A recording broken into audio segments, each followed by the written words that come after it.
There are hypercars that grab attention, and then there's the Czinger 21C. The standard car is already the kind of thing that stops people mid-stride in a parking lot, but the red carbon specification, a one-off commission, pushes well past that, into territory where the word hypercar starts to feel almost inadequate. This is a machine that treats its own body as a canvas, and the result is something that's hard to look away from. The first thing that registers is the finish, and it really does take a moment to process what you're seeing. The carbon fiber body runs from a deep, rich red at the nose and gradually darkens as it moves rearward, bleeding into a near black at the tail. It's not a paint job in any conventional sense. The color is built into the carbon weave itself, which means the surface has a depth and texture that flat paint simply can't replicate. The fade looks almost organic, like something that evolved rather than something that was applied. Up close, you can trace the individual carbon fibers through the color, which gives the whole car a quality that borders on obsessive. That's really the only way to describe it. The effect carries across every panel. From the front, the red is vivid and saturated, catching light in the way that good carbon always does. Move toward the rear, and the color progressively drains, replaced by the black aerodynamic elements that define the car's back end. The transition isn't abrupt anywhere along its length, it's seamless, which is what makes it technically remarkable. Getting a color fade to look this clean on flat surfaces is one thing. Executing it across compound curves, edges, and aerodynamic features without breaking the visual flow is genuinely difficult work, and whoever handled it clearly knew exactly what they were doing. This particular build is based on the High Downforce version of the 21C, which is relevant because the aero package on this thing is not subtle. There's an oversized rear wing that means business, a diffuser setup that looks like it was borrowed from a racing program, and bodywork that's been shaped to manage airflow rather than simply to look aggressive. The high downforce configuration exists because some owners actually intend to use these cars on circuit, and they need the mechanical and aerodynamic grip to match the engine output. The visual drama is real, but it isn't decorative. Every element you see is doing something. The tandem seating layout is one of those details that surprises people who haven't encountered the 21C before. The driver sits in the center, elevated slightly, with the passenger positioned directly behind in fighter jet fashion. It's unusual in the extreme for a road car, and it divides opinion. Some find it alienating, like they're being asked to sit in something that doesn't really want passengers. Others find it thrilling for exactly that reason.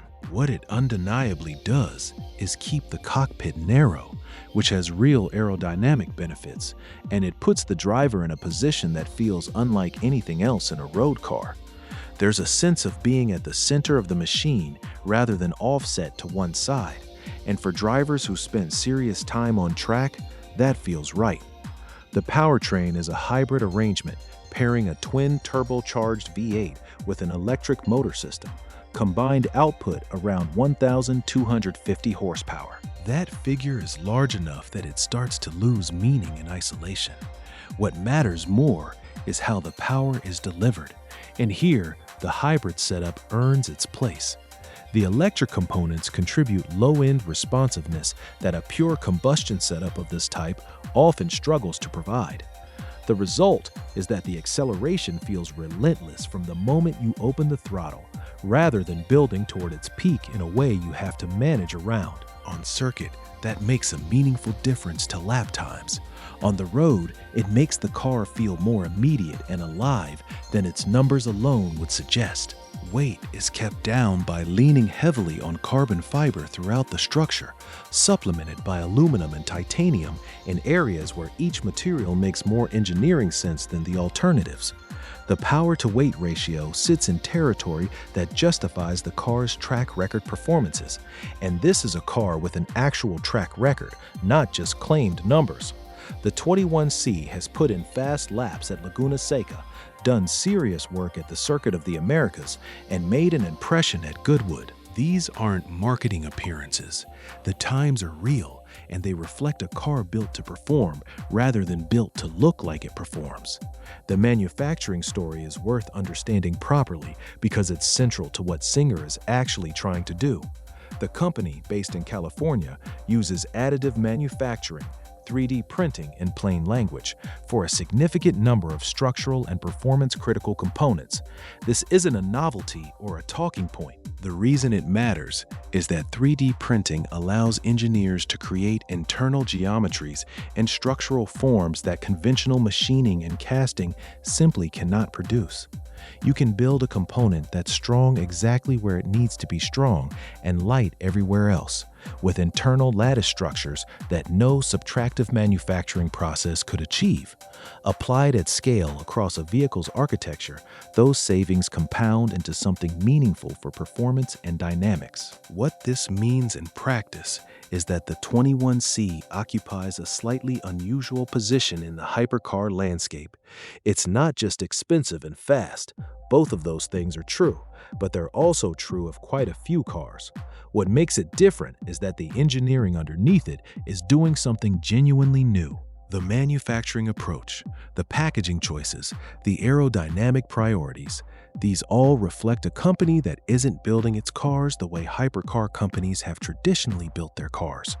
Whether you find that compelling or irrelevant will probably depend on how much you care about process versus outcome, but the two are connected here in ways they aren't for most of the competition. The Red Carbon Commission sits within a broader customization program that gives buyers considerable latitude in how their car is specified. Most ultra-exclusive manufacturers offer bespoke colors and interior choices. Czinger goes further, working with owners to create specifications at a more fundamental level. The exposed carbon finish on this car illustrates how far that can go. The customization here isn't a choice from a swatch book. It's a manufacturing decision that required engineering the finish into the material itself. Given how limited production is, this kind of personalization makes sense. The 21C exists in small enough numbers that each car has the potential to be genuinely distinct rather than a variation on a theme. The Red Carbon build takes that potential and runs with it, producing something that could only have been made once.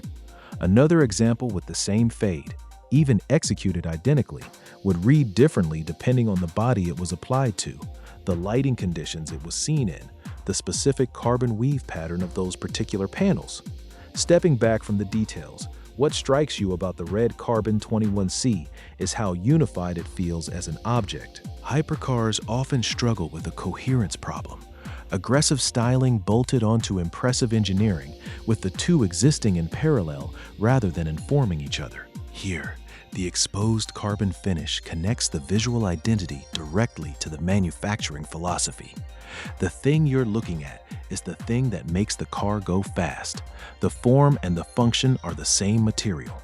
That's rarer than it should be, and it's the reason the 21C continues to stand apart even as the hypercar segment fills with increasingly capable and increasingly expensive machinery. The Red Carbon specification makes the argument more visually than any other build the company has produced.